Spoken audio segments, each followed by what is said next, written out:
We all know Fortnite is the most popular game of all time in almost every category, including players, viewers, stream watch time, and even video uploads to YouTube. But how did that all happen? I'll explain it. This is the diagram, and I'm Travis Gafford. Fortnite was announced in 2011 at the Spike Video Game Awards, apparently just 3 weeks after the developers came up with the idea for the game. Originally, the game was supposed to release in 2013, but between its announcement and release date, it encountered a few speed bumps. Epic switched its engine from Unreal 3 to 4, changed the game model to free-to-play, and was partially acquired by Tencent, a massive games company that focuses on making games as a service, making money from microtransactions, and building its video game monopoly. Also, maybe most importantly, many of their high-level staff left the company, including design director Cliff Bleszinski. The Fortnite Alpha was very much like it is today, with the exception that the Fortnite you play is a different game entirely. The original, which is still playable as the Save the World mode, is part survival shooter, part tower defense. Tim Sweeney, Epic's founder, described it at the time as Minecraft meets Left 4 Dead. Upon release, it was apparent that the game wasn't doing well, so the devs came up with a new idea. The popular Battle Royale mode that the game is known for was not conceived until 2 months before the game was released, nearly 6 years after development started. After seeing the success of the PlayerUnknown Battleground beta, the Fortnite development team changed gears to create their own Battle Royale mode, which released after just 2 months of development. By February of 2018, it's estimated that Fortnite Battle Royale had already surpassed PlayerUnknown Battlegrounds revenue for the same period by around 20%. The following month, Tyler Ninja Blevins streamed the game with several celebrities including Drake, Travis Scott, Kim.com, and Pittsburgh Steeler Juju Smith-Schuster. That month, Fortnite revenue almost doubled from the previous month. Since then, the game's popularity has continued to rise exponentially. Let's look at the numbers. 2 weeks after launch, Fortnite Battle Royale had 10 million players. In 6 months, they had 45 million, and now in June 2018, Fortnite has acquired over 125 million players, with 40 million of those being active monthly players. To put that into perspective, Blizzard's extremely popular shooter Overwatch has only gotten 40 million players total since its release in May of 2016. In 2014, League of Legends had 27 million active daily players. LoL has far less players now, but Fortnite has some catching up to do to beat all the records. Fortnite has the most YouTube uploads per game in a single month, beating even Minecraft, which has held the record since 2013.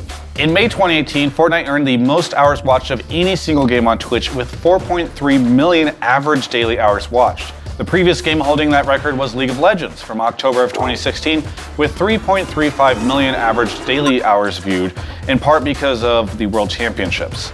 It has set a record for biggest single live gaming stream at 1.1 million concurrent for 42 million total live views. How does it stack up against traditional sports viewing time? Well, Fortnite was viewed on Twitch for a total of 133 million hours, or 15,200 years in May.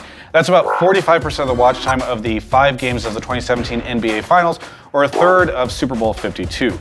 There's no single concrete reason as to why the game exploded in popularity the way it did, but here are a few things that definitely help explain why Fortnite beats its nearest competitor so soundly. It was the first big Battle Royale game to console market, beating PUBG there by 4 months, as Fortnite was released on Xbox, PS4, and PC in September, while PUBG released in December. It's a free-to-play title compared to the $30 price point of PUBG, which included microtransactions in the form of loot boxes anyway. The game has less bugs than its competitors, and this may be in part due to Epic being the developer of the Unreal Engine, which is the physics coding the game runs on. Unreal Engine, by the way, also happens to be what PUBG has been developed on. The game also had significant time in development under a large team.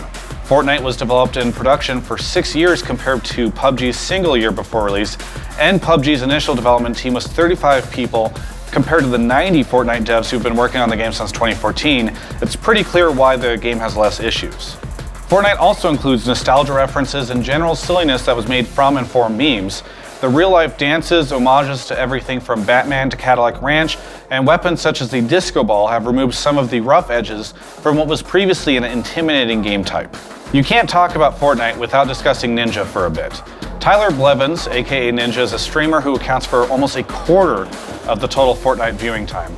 He's been playing that game since 2017, when other big streamers were basically altogether ignoring the game, and he has 100 million more hours viewed per month than his nearest competitor and earns at least $500,000 a month. Ninja grew his YouTube channel from 1 million subs to 10 million in under 100 days, making him the fastest non-music content creator to do that. Many people credit his popularity with the rise in Fortnite's popularity, But Tyler, he credits Fortnite's free-to-play model. When taking all of this into account, it seems like Fortnite became what it is today through a series of extremely fortunate events, and while that may be true, its growth has been organic.